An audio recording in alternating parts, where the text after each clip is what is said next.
Cierre sus ojos ahí donde están, incline su cabeza, dígale, Señor, gracias esta noche. Nos presentamos delante tuyo para darte gracias, Señor, para bendecir tu nombre, Señor, para invocarte, para reconocer, Señor, que no estamos aquí por información, no estamos aquí porque nos interesa eh, simplemente conocer eh, datos históricos de lo que pasó, sino porque nuestra vida ha sido afectada por tu palabra, nuestra vida ha sido transformada por tu palabra. Reconocemos, Señor, esta noche que tú eres el Señor, que tú eres el Dios Todopoderoso.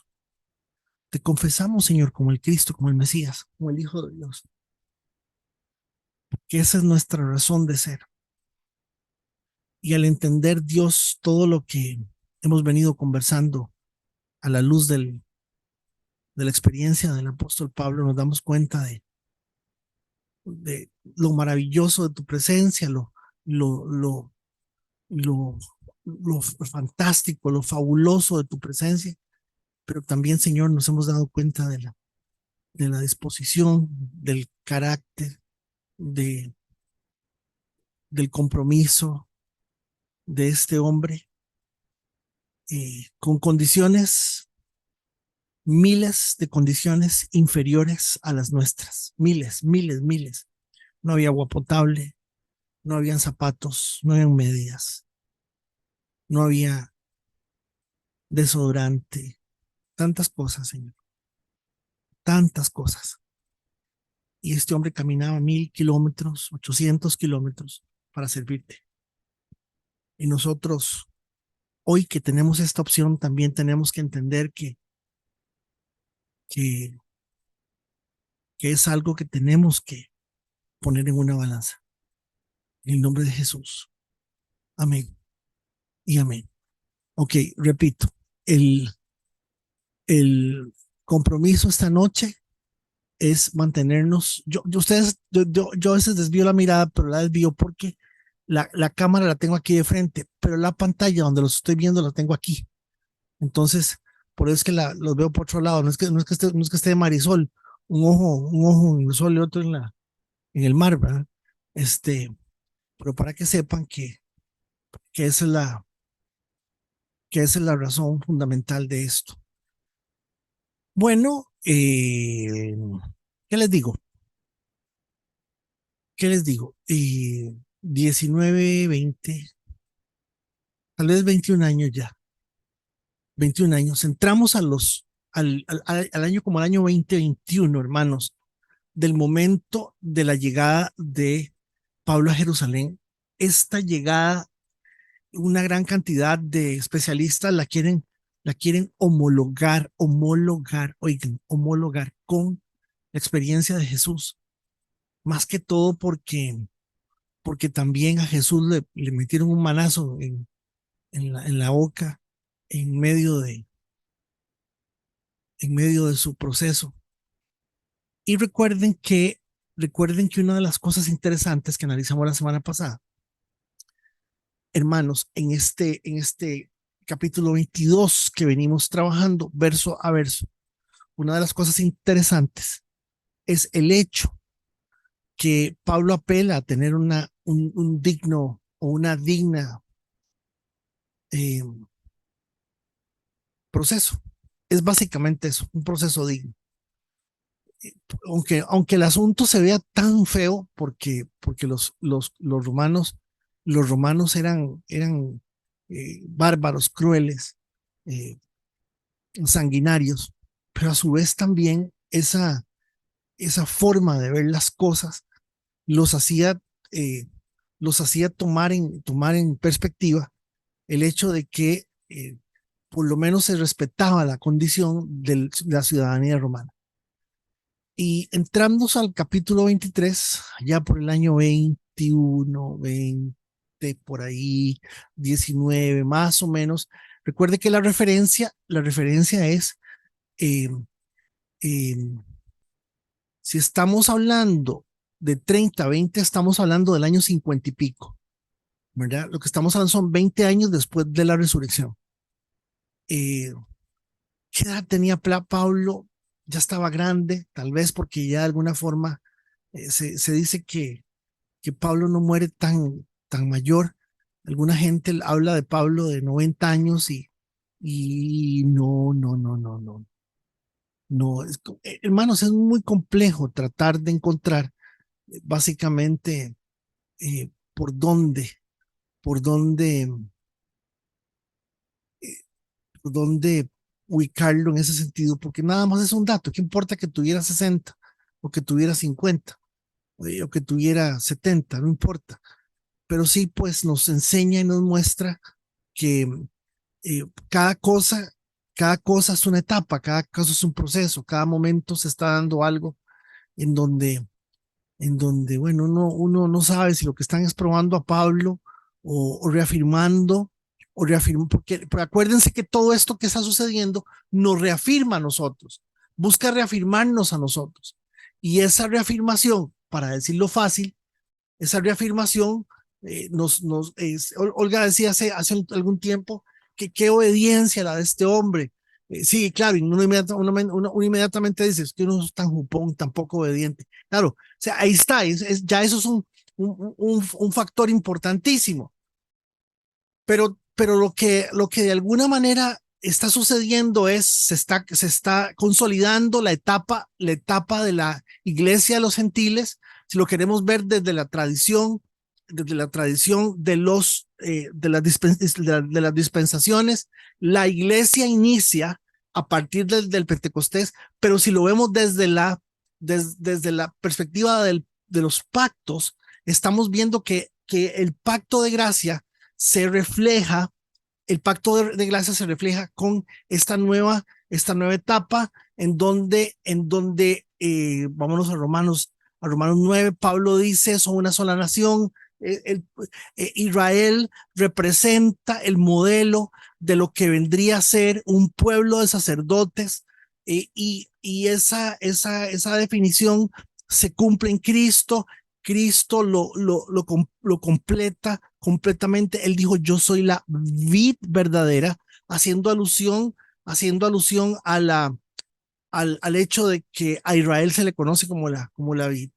Y en ese sentido,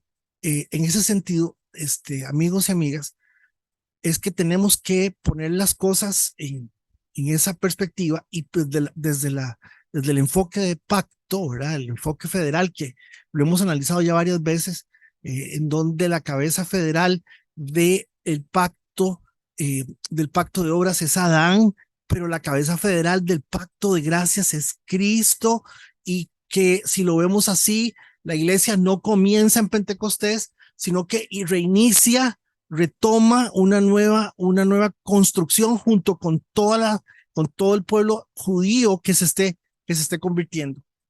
Hay un punto importante y lo vimos en la semana, lo vimos hace como dos o tres domingos lo vimos hace como dos o tres domingos en los servicios regulares. Eh, hermanos, ningún judío, ninguno se va a salvar.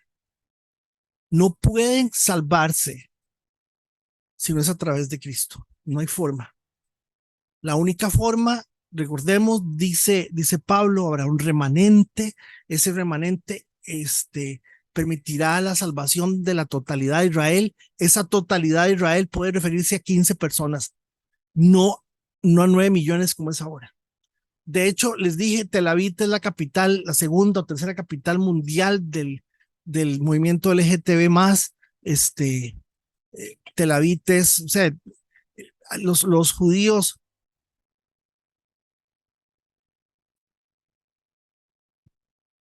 los judíos ortodoxos, que son los que creen en la Torá y que están más metidos, son si acaso 1.800.000 judíos, el 10%.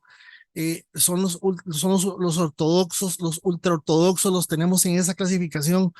Luego están los reformados que todavía guardan el sábado, participan de las actividades, pero ya se reúnen en sinagogas abiertas, integradas, con mujeres, con hombres. Y luego está una población enorme de israelitas que, hermanos, Ni les importa la Torá, ni Dios, ni nada. No les importa nada.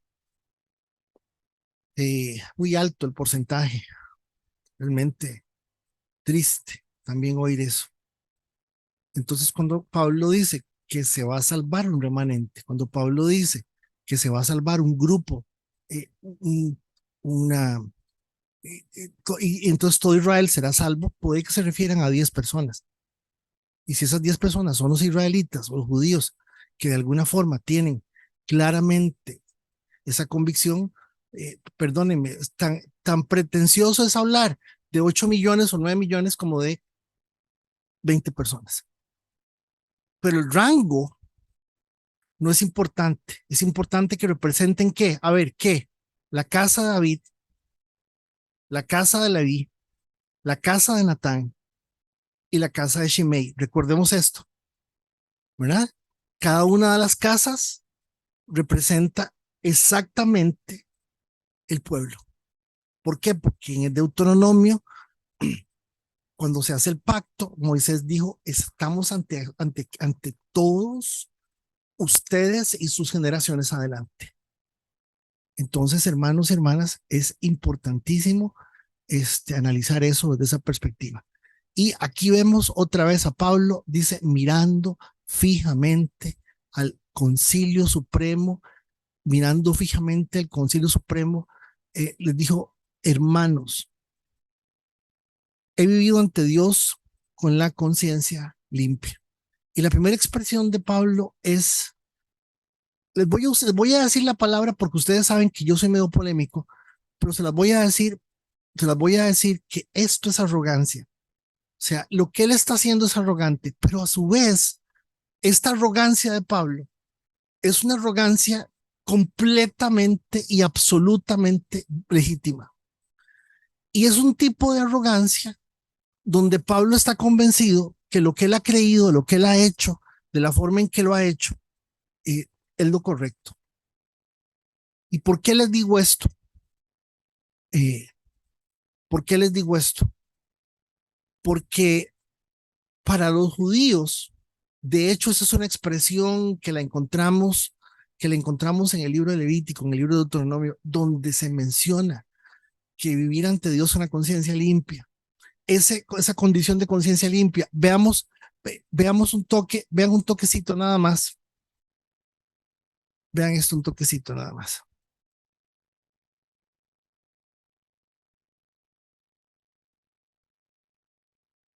Yo con toda buena conciencia he vivido delante de Dios hasta el día de hoy. Esta es la Reina Valera. Vea, vea la Biblia de las Américas. Entonces Pablo, mirando fijamente al concilio, hermanos, hasta este día yo he vivido delante de Dios con una conciencia perfectamente limpia. Esto es, recuerden que les dije que habían 25 razones por las cuales los judíos no creen en Jesús. Una de las razones es que son absolutamente eh, monoteístas. Ellos no aceptan Padre, Hijo, Espíritu Santo, eh, eh, eh, un solo ser, 3 personas, no aceptan eso. Jamás. Para ellos, nosotros somos politeístas, un montón de cosas más. Pero una de las cosas que vimos era que en el momento en que Zacarías ve al niño, Zacarías dice, por este niño se van a poner en evidencia mucha de la realidad de las conciencias y los corazones de mucha gente. Recuerdan que lo vimos en el culto. Y, y que realmente decirle a un poco de judíos que yo tengo la conciencia limpia perfectamente delante de Dios es terriblemente ofensivo, muy ofensivo. Hermanos, yo quiero aclarar algo. Cuando el texto dice, porque esto es lo que, esta es la expresión de Pablo ante el Sanedrín, este grupo de hermanos, este grupo de judíos a cargo del templo. Cuando Pablo dice, hasta este día yo he vivido delante de Dios con una conciencia perfectamente limpia, se está refiriendo claramente a que Pablo, lo que he hecho persiguiendo cristianos, lo hice creyendo, convencido de que era lo correcto, y lo que ahora hago, predicando a Cristo, es lo correcto. Pablo está hablando de eso. Cuando un cristiano hoy, para decir cristiano, para una persona que conoce a Cristo, habla de una conciencia perfectamente limpia, lo que está teniendo que dar a entender es que reconoce constantemente su pecado. Tengamos cuidado con esto. Tengamos cuidado con esto. Porque esta historia de que he vivido delante de Dios con una conciencia perfectamente limpia, puede tener exactamente una interpretación contraria. ¿Lo ven en ese sentido? Entonces dice, véanlo inmediatamente, el sumo sacerdote. Este sumo sacerdote es Ananías. A ver, ¿cómo se llamaba el sumo sacerdote en el tiempo de Jesús? Nos devolvemos 20 años para atrás. ¿Quién era? ¿Cuál fue ese sumo sacerdote? ¿Quién se acuerda?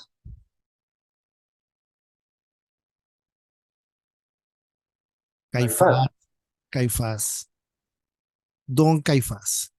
Este señor, este Ananías, dice Herodoto y Josefo, no, Herodoto es anterior, dice Josefo y los que escriben que este Ananías estaba ebrio de poder, que este sumo sacerdote estaba ebrio de poder, estaba enfermo de poder. Y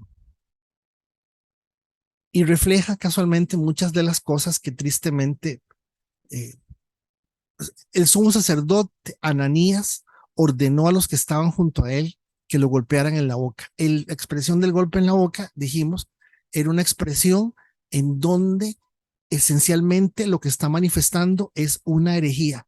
Es una herejía. Él está diciendo una herejía.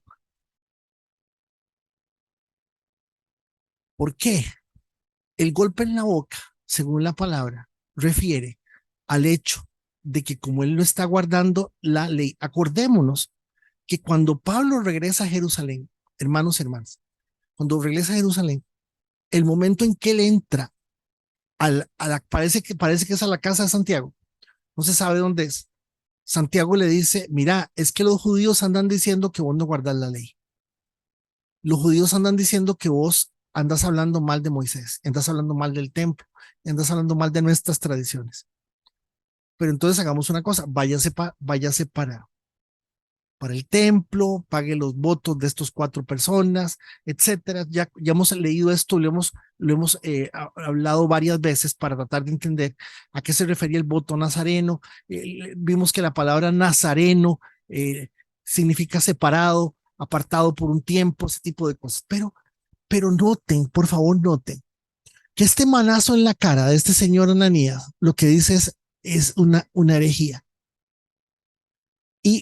Y él está diciendo que es una herejía porque él está predicando a Cristo.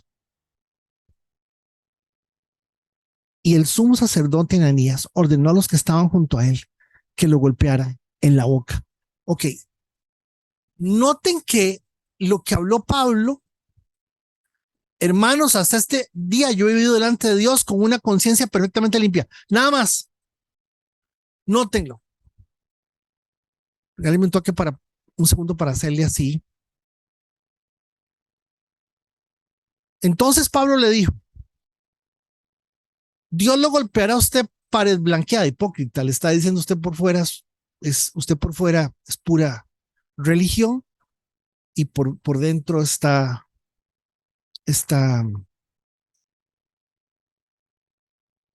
podrido. Eh, esta palabra de Pablo se cumple. Ananías murió muy feo. Ananías aparentemente lo mata un familiar y lo mata muy feo. ¿Se sienta usted para juzgarme conforme a la ley y viola la ley ordenando que me golpeen? Claro, Pablo apela a la ley judía y le está diciendo cómo es posible que yo estoy aquí y, usted me esté golpeando a mí sin el proceso que tiene que ser. Y vean el poder y el dominio y el temor que ejercía este hombre sobre las personas y vean cómo desgraciadamente las personas por temor, buscan, siguen, hacen, porque la gente busca sentirse bien, la gente busca quedarle bien a Dios de una forma que, hermanos, no es. Los que estaban allí observando dijeron, al sumo sacerdote, ay, perdón, perdón, ¿por qué no me dijeron eso? Perdón un segundo, porque me gusta más aquí. Los que estaban cerca de Pablo dijeron, ¿te atreves a insultar al sumo sacerdote de Dios? Y bueno, aquí viene la expresión de Pablo, que es algo que ha servido hoy día para, para tantas cosas. Lo siento, hermanos. No me había dado cuenta que él es el sumo sacerdote, contestó Pablo.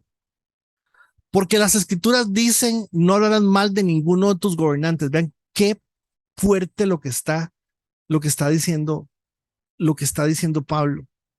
Y este es el texto de las cuales se agarran un montón de pastores, profetas y demás acólitos eh, para decir, no juzguen al siervo de Dios. El siervo de Dios no se equivoca. Eh, pero noten, por lo menos a mí lo que me interesa es que puedan ver, es igual que David, ¿verdad? Saúl estaba detrás de David constantemente. Saúl quería matar a David. Saúl hacía lo que fuera para matar a David y David decía, no me atrevo ni siquiera a tocarlo. O sea, porque en la convicción que él tenía, claramente la convicción que en él había es una convicción que le permitía tener temor a Dios en función de lo que era respetar a la autoridad. Y claro, fíjense ustedes que en el 5 lo vemos, este viejo Ananías es la autoridad.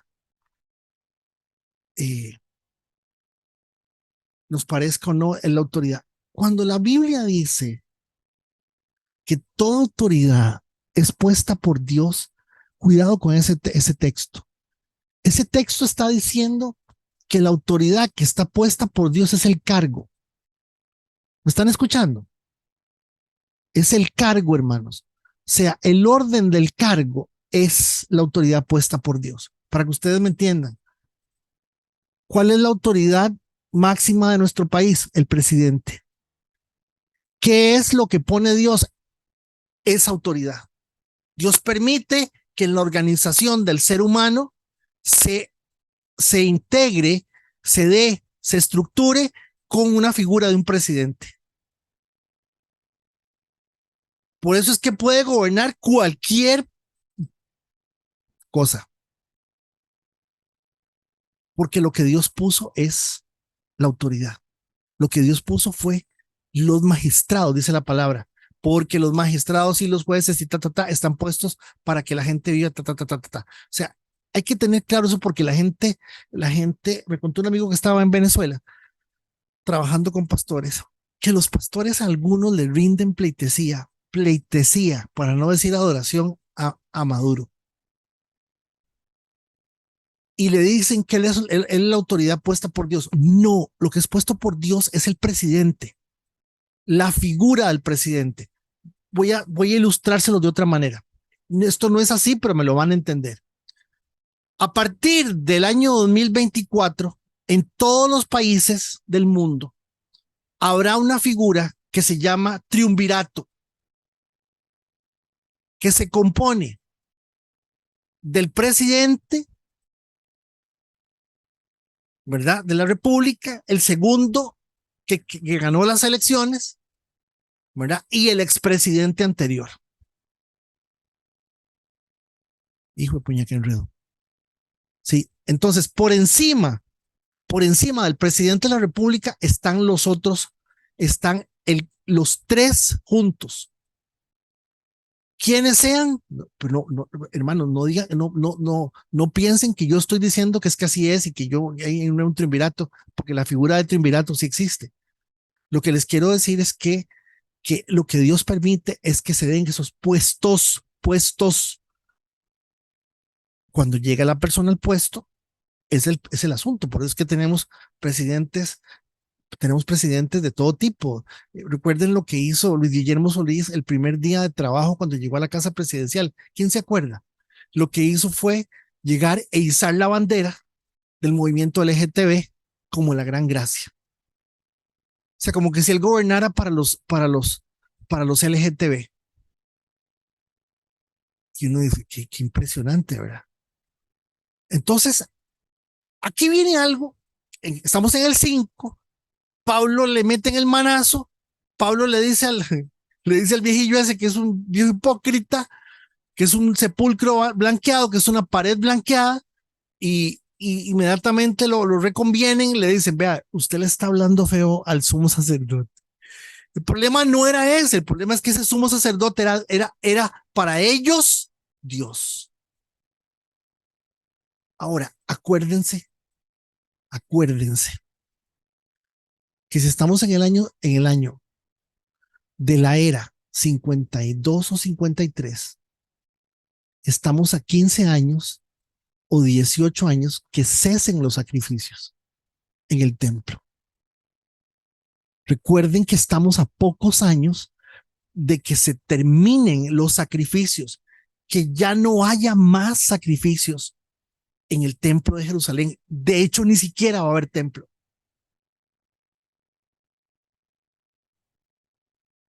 ¿Qué con eso? Que todo el orden, todo lo que sostenía, toda la estructura que sostenía digámosle, era el respaldo. La pregunta que yo me hice cuando yo leí esto es, qué raro, o sea, ¿cómo entraba este sumo sacerdote una vez al año al lugar santísimo y no se moría? Viejo desgraciado. ¿Cómo no se moría? Un viejo lleno de... Dicen que era malísimo, que era cruel, dicen que era un viejo engreído, dicen que era un viejo lleno de orgullo, lleno de, de... Qué interesante, ¿verdad? Qué interesante. Eh, no sé, voy a decir una cosa que no pueden darla por cierto. Voy a decirlo para reflexionar.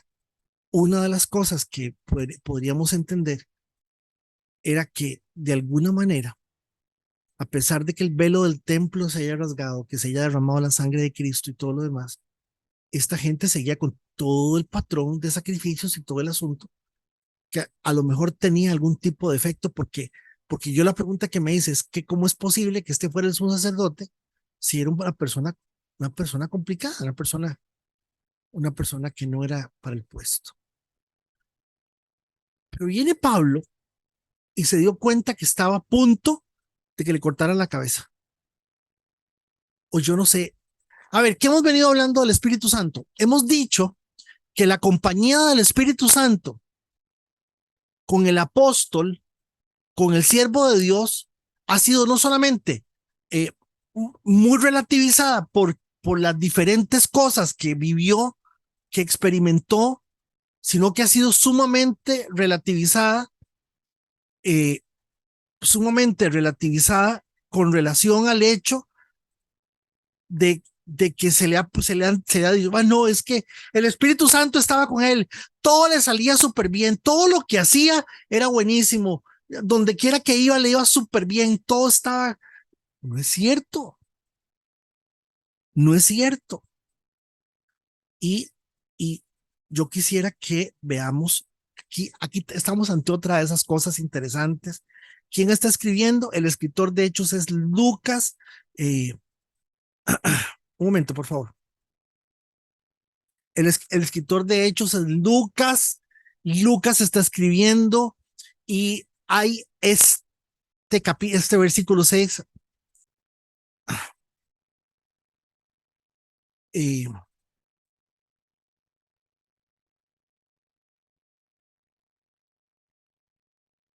en donde Pablo echa mano de algo bien interesante. Pablo se dio cuenta de que algunos miembros del concilio eran saduceos y que otros eran fariseos. Por lo tanto, gritó, hermanos, yo soy fariseo, igual que mis antepasados. y estoy en juicio porque mi esperanza está en la resurrección de los muertos. Esto dividió al concilio. Vean qué interesante. O sea, Pablo se echa mano de una ardid, de una estrategia, de algo que otra vez volvamos a las preguntas que nos hemos hecho. Lo llevó el Espíritu Santo a pensar de esta manera.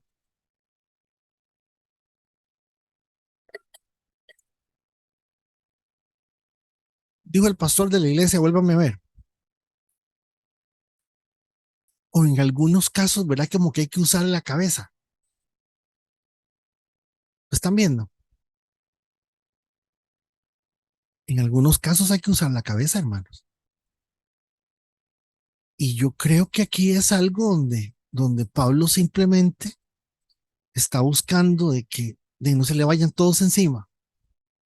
Porque es cierto, los fariseos eh, no tienen explicación que hace Lucas, dice, al igual que mis antepasados, yo estoy en juicio porque mi esperanza está en la resurrección de los muertos. Esto dividió el concilio. Verso 7, puso a los fariseos en contra de los saduceos. Verso 8, la explicación, que los saduceos dicen que no hay resurrección, ni ángeles, ni espíritus, pero los fariseos sí creen en todo eso.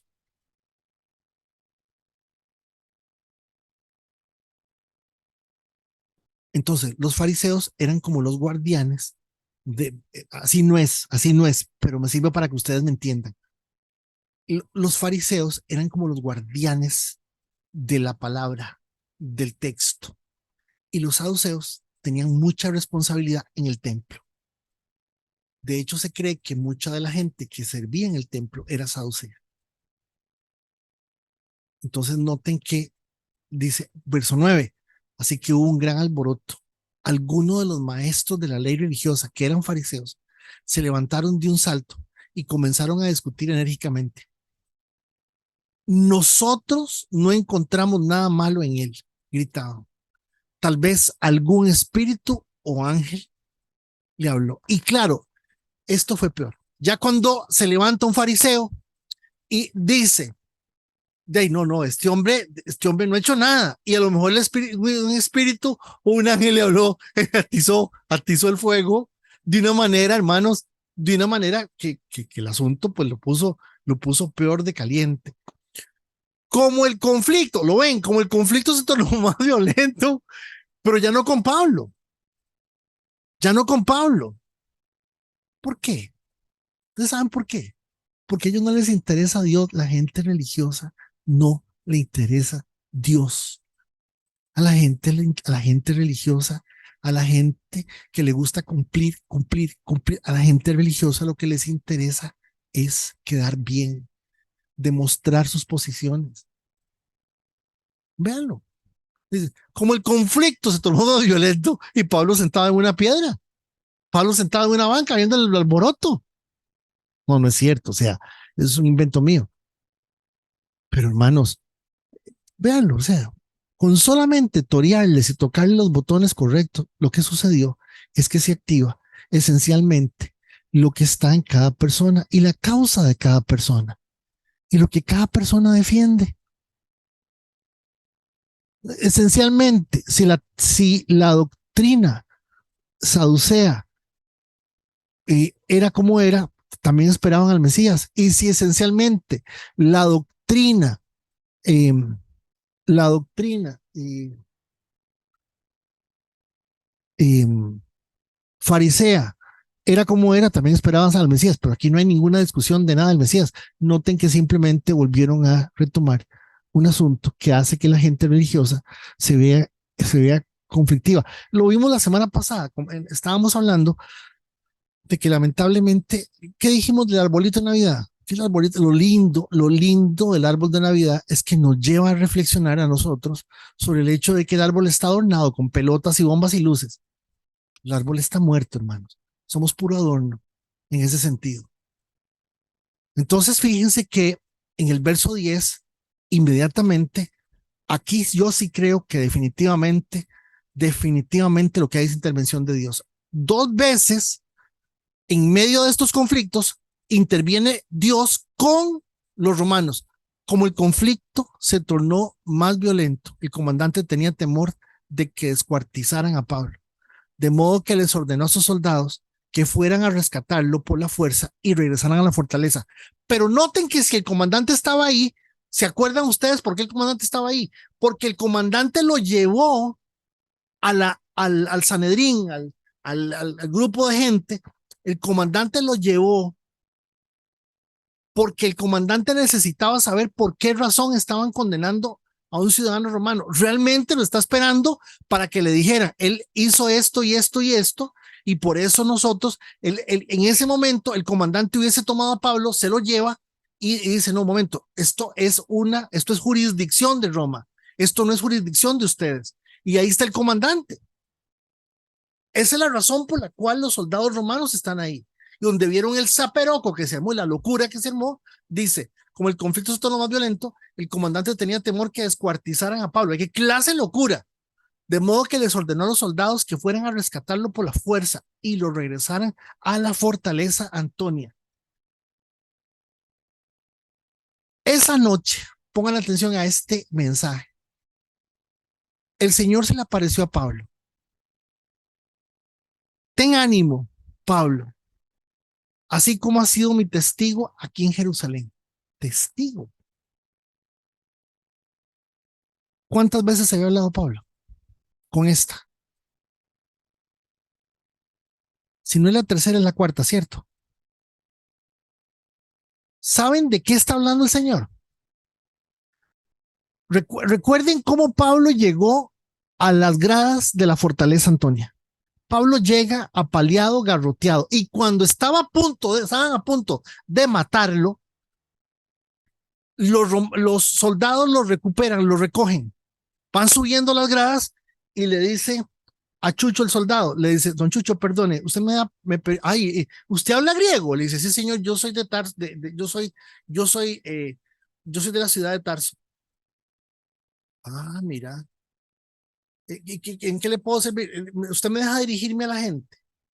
Recuerden que cuando el Señor les, así como ha sido mi testigo aquí en Jerusalén, también debes predicar la buena noticia en Roma. Hermanos, vean qué cosa más interesante es esta aparición que registra Lucas. Eh, es muy probable que esta aparición, este momento, Lucas lo registre por boca del mismo Pablo, Timoteo, y lo haga ver las cosas, porque por ejemplo, si usted me pregunta qué dijo Pablo aquí ante el Sanedrín, lo que dijo fue, hermanos, tengo la conciencia limpia, ya se armó el zaperoco. Número dos, ¿qué dijo? Hermanos, es que estoy aquí por causa de la creencia que tengo en la resurrección de los muertos. Fue lo segundo que dijo. Pero noten lo valioso que es para Dios un testimonio inteligente. Recuerdan que lo vimos la semana pasada. Vean lo valioso que es para Dios un testimonio inteligente. No el testimonio basado en yo era un borracho, un marihuano, vieran usted, y ya no hago nada de eso, soy bueno, yo soy una santa paloma. Eso no es cierto. Para empezar, un testimonio donde uno empiece diciendo que es una santa paloma, ya no es un testimonio porque uno no es una santa paloma. No, y el amén.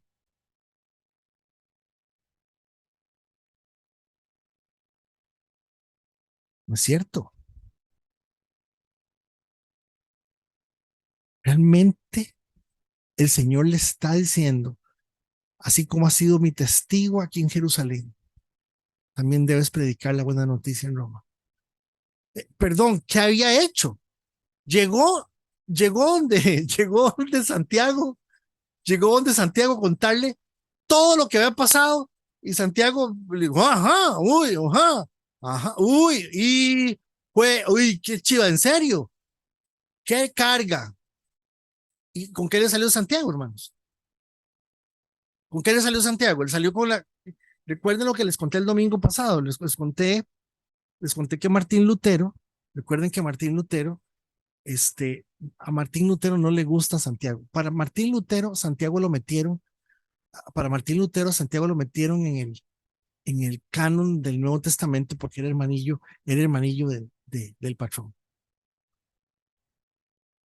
A Santiago lo meten, según Martín Lutero, meten a Santiago, meten en el canon del Nuevo Testamento a, a Santiago porque es hermano del patrón.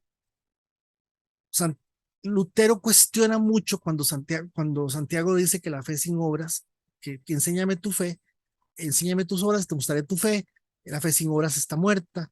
Entonces dice, no, no, no, Santiago contradice a Pablo, Santiago nada que ver, Santiago no está inspirado por el Espíritu Santo. Pero pero Martín Lutero, la razón más fuerte por la cual él no le gusta el, el, no le gusta la figura del apóstol Santiago, como le dice la gente, es porque dice que de alguna manera Santiago traicionó a Pablo al mandarlo al templo, este, al mandarlo al templo. ¿De qué estoy hablando? Estoy hablando del comentario bíblico de Martín Lutero al Nuevo Testamento. El libro de Santiago, él hace una explicación y él dice, aquí les dejo el comentario, pero se los dejo porque está metido en la mayoría de Biblias, no porque lo ve importante. Vean qué interesante.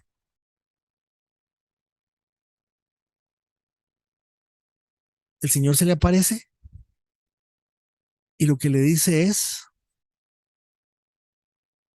ten ánimo, Pablo.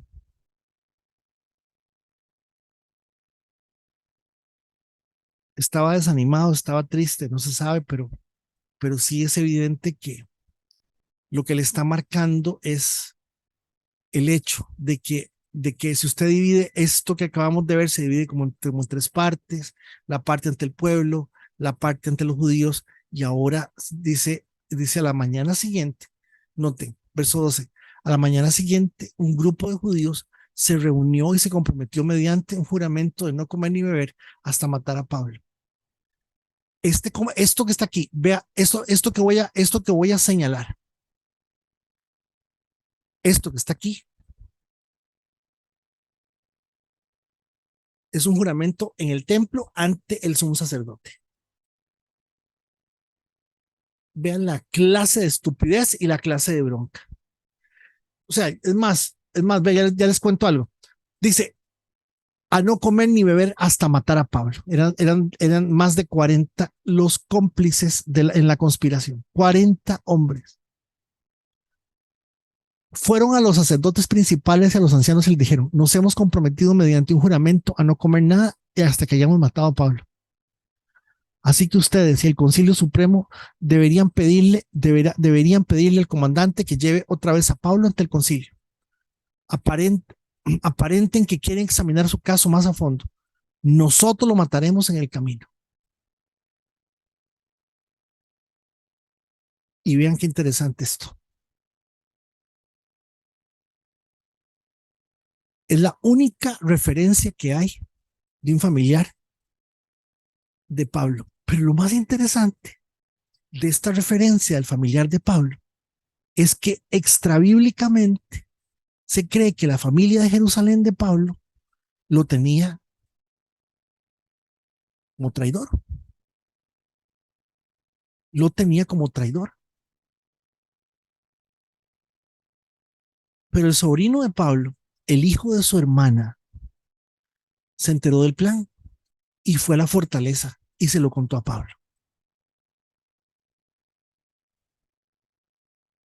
Pablo mandó a llamar a uno de los oficiales romanos y le dijo, lleva a este joven al comandante, tiene algo importante que decirle.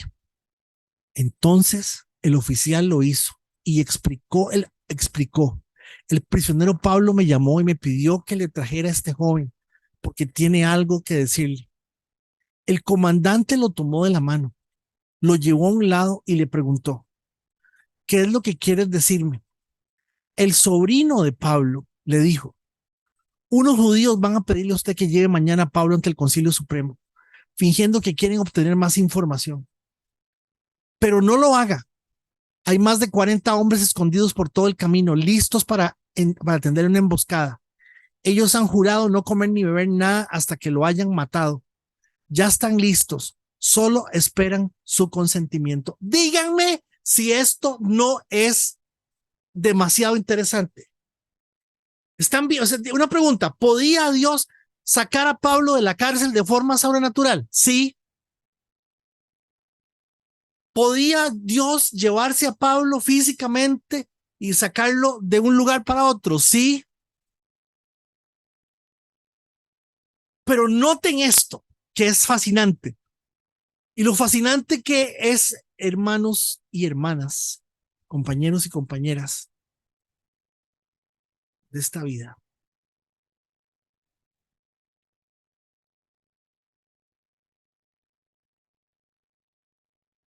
es que aparezca este chiquito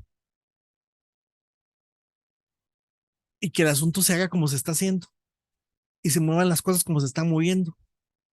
El chiquito cuenta la historia, le creen la historia, se van y sigamos, no nos quedemos en camino. Le dijo, ya están listos, solo esperan su consentimiento. Que nadie sepa que me has contado esto, le advirtió el comandante al joven. Verso 23. Entonces el comandante llamó a dos de sus oficiales y les dio la siguiente orden.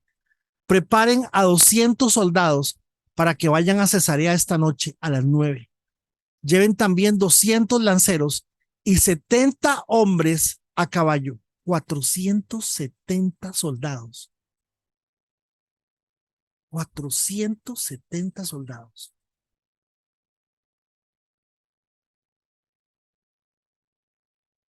Interesante, ¿no? Denle caballos a Pablo para el viaje y llévenlo a salvo al gobernador Félix. Acto seguido, como dicta la ley romana, acto seguido, el oficial menor debe de poner en antecedentes al oficial mayor, dándole claramente los detalles de por qué, y de aquí sale la cultura de las referencias. Aquí está la referencia. Después escribió la siguiente carta al gobernador de Claudio Lisias: a su excelencia el gobernador Félix, saludos. Unos judíos detuvieron a este hombre y estaban a punto de matarlo cuando llegué con mis tropas. Luego me enteré de que él era ciudadano romano, entonces lo trasladé a un lugar seguro. Después lo llevé al Concilio Supremo Judío para tratar de averiguar la razón de las acusaciones en su contra. Perdón, yo dije Sanedrín y eso no es un Sanedrín, eso es un concilio judío, eso es más grande. Pronto descubrí que el cargo tenía que ver con su ley religiosa. Nada que merezca prisión o muerte en absoluto. Verso 29. Pero cuando me informó de un complot para matarlo, se lo envió usted de inmediato. Les he dicho a sus acusadores que presenten cargos ante usted. Así que esa noche, tal como se los había ordenado, los soldados llevaron a Pablo tan lejos como Antípatris. A la mañana siguiente, ellos regresaron a la fortaleza, mientras que las tropas a caballo trasladaron a Pablo hasta Cesarea. Cuando llegaron a Cesarea, lo presentaron ante el gobernador Félix y le entregaron la carta. El gobernador la leyó y después le preguntó a Pablo de qué provincia era. De Cilicia, perdón. Sicilia. De Cilicia, contestó Pablo. Yo mismo iré a tu caso cuando lleguen los que te acusan, le dijo el gobernador. Luego el gobernador ordenó que lo pusieran en la prisión del cuartel general de los. Capítulo 24, Pablo ante Félix. Inicia el proceso en dos direcciones. La primera, el testimonio de Pablo en Roma. La segunda, la muerte de Pablo en Roma, que es a donde vamos a llegar. Noten los elementos de esta noche. Seguimos viendo al Espíritu Santo trabajando con todo, con todo.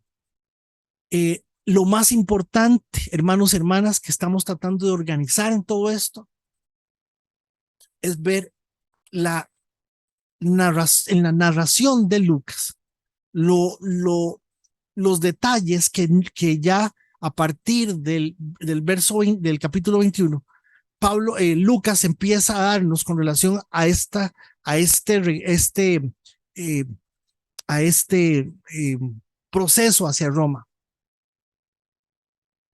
Ya la carta para este tiempo, ya la carta a los romanos ya había llegado a Roma. Pablo va a Roma a casa por cárcel, no está encarcelado, no pueden encarcelarlo, porque Pablo es ciudadano romano y nadie sabe qué es lo que está pasando. Entonces, ¿qué vemos aquí? Una vez más, la obra de Dios preservando la palabra de Dios, porque aquí tenemos toda la narración de lo que sucedió históricamente. De hecho, fíjense que ustedes me preguntan a mí, pero entonces, ¿qué pasa? Que cuando estoy pasando por una prueba y por una crisis difícil, el Señor se me va a presentar a mí y me va a decir, ten ánimo. No, no,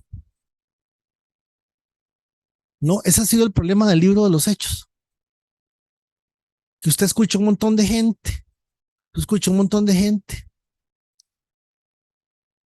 que cuentan que pasando por una situación A, B o C, el Señor se le apareció y le dijo eso. Yo no estoy diciendo que el Dios no lo haga, claro que lo hace de mil maneras, claro que lo va a hacer, pero esta no es la lección de esta noche, hermanos, o estas no son las lecciones de esta noche.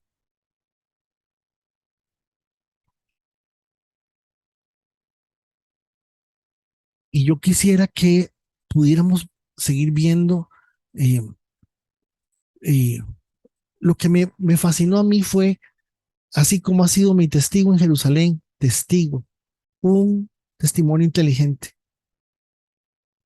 aprovechar el momento, poderle decir a la gente lo que hay, lo hizo en el tiempo que lo pudo hacer.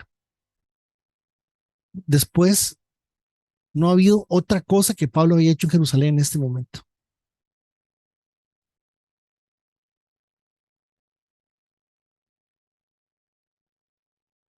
Se agrega la figura de este sobrino, que uno dice, qué raro, ¿y para qué? Es porque el asunto era bien natural, hermanos, bien común, bien normal. Eh, tenía a Dios el poder para poder sacar a Pablo y llevárselo y protegerlo, sí. De hecho, vean, pues, 470 soldados sacan a Pablo de Jerusalén y se lo llevan a Cesarea. Finalmente llegó a Cesarea escoltado. Oigamos un par de observaciones y luego pasamos a la tómbola millonaria, dijo Steven Esquivel, el gordo navideño. ¿Cómo lo ven? ¿Qué apreciación les da ver esto completo? Aparte de lo que ya hemos venido hablando durante todo este año, la disposición de Pablo, la, la, el carácter de Pablo, el, el, el, hoy tenemos un elemento valiosísimo. ¿Cuál es? De la perspicacia, el, el usar la cabeza, el hacer un alboroto con ese montón de viejillos que están metidos en la religión, usando la cabeza. Eh, ¿Lo llevó el Espíritu Santo a eso? Sí, yo creo que sí, pero también vemos ahí inteligencia. Vemos ahí la gente sumamente, perdón, vemos a Pablo sumamente estratégico. Un par de impresiones, hermanos. Los escucho.